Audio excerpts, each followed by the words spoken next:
Haujambo mpenzi mtazamaji wa STV Online Media, mahala popote unapoendelea kutufuatilia ndani na nje ya nchi. Jana Disemba 10 mwaka huu 2025, afisa wa taasisi ya kuzuia na kupambana na rushwa nchini TAKUKURU mkoa wa Simiyu, Fikiri Matoke, akiwa mbele ya baraza jipya la madiwani wa halmashauri ya mji wa Bariadi, alitoa ujumbe mahususi kuhusu namna ya kupambana na kuzuia rushwa katika miradi ya maendeleo. Sasa Fikiri Matoke huyu hapa, na kupeleka ukamsikilize wewe mwenyewe, na kisha dondosha ujumbe hapo chini.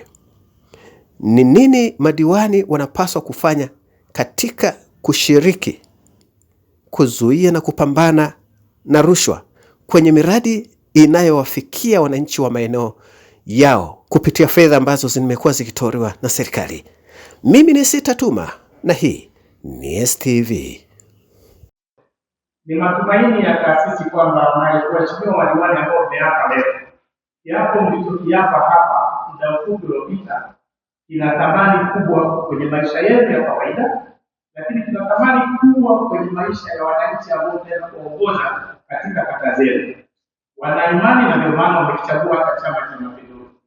Lakini pia kiapo ambacho mmekifanya leo hapa kinawakilisha kwamba ninyi mnaenda kusimamia ilani ya Chama cha Mapinduzi, ilani ya 2025 mpaka 30. Na Mheshimiwa Rais alipita akinadi ilani, na tunatumaini kila kata ilipewa vile vijitabu. Nadhani waheshimiwa madiwani mlipewa.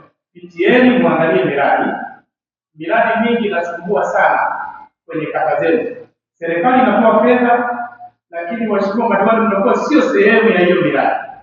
Tunawaomba muwe sehemu ya hiyo miradi ili kuweza kupata thamani ya pesa na kuweza kuwaletea wananchi maendeleo.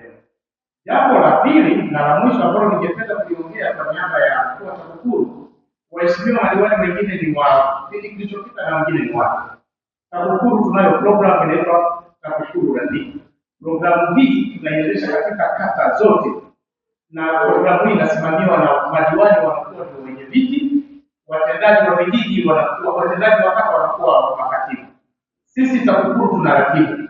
Kazi ya programu ya TAKUKURU Rafiki, tunakuja kwenye kata kutaka kubaini kero ambazo kama hatutaweza kuzishughulikia kwa wakati huu zinaweza zikapelekea wananchi kujiingiza katika vitendo vya rushwa. Kwa hiyo waheshimiwa madiwani, tutakapowatembelea kwenye kata zenu tukiwa na hiyo programu ya TAKUKURU Rafiki, tunaomba mtupokee, kwa sababu ni programu inayoondoa kero za wananchi kabla ya viongozi wakubwa kufika kwenye maendeleo. Mtupokee na mtupe ushirikiano. Kauli mbiu ya TAKUKURU sisi tunasema kuzuia rushwa ni jukumu lako wewe na langu mimi, tutimize wajibu wetu. Mwenyezi Mungu awatangulie katika kazi njema ambayo mmeichagua ya kuwahudumia wananchi. Mungu awabariki. Asante.